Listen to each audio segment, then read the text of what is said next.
Hey friends, it's Jill here with the Hometown Homestead, where we talk about all things homemade, homegrown, and homeschooled.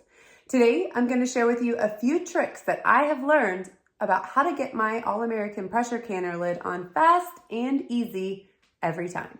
The most daunting thing for me about my canner was getting the lid on right, and some of you have actually found me from my process of getting it locked on and how I got it off. So if you have watched that video and now you're here, I'm about to show you a few new tricks that I've learned along the way. And if you haven't seen that video, make sure to check out my All-American Disaster video, which I will link here, so that you are knowledgeable about what to do when the unexpected happens with your canner.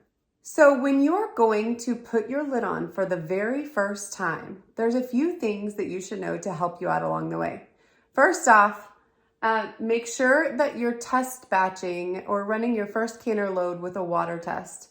They tell you to do that, and now after my experience, I would suggest that as well, just to take a little bit of the stress off yourself about worrying about what's in the canner and how it's going to turn out.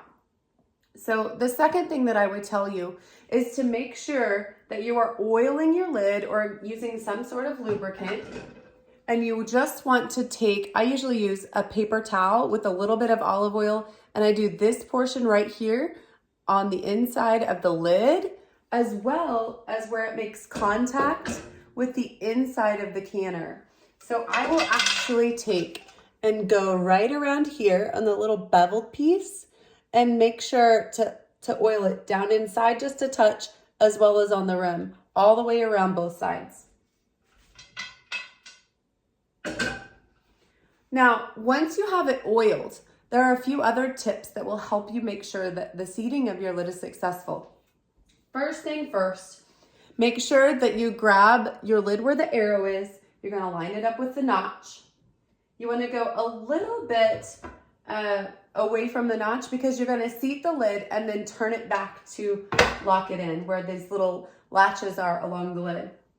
Once that's done, this is where the tricks come in, okay? You want to get down with your canner eye level and look at it from the handle position as well as from the front center, and make sure that the gap between your lid and your base is even all the way around.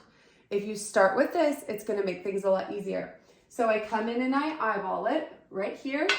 I'm going to adjust just slightly to make sure that that is perfectly straight. Now, once that's done, you got to do the same thing in the front because you want to look at it from every possible angle to get your level proper. So I'm going to come in here and adjust it just slightly. Now, once you do that, you can come back to the side and make sure you haven't messed up the first initial change and everything looks good.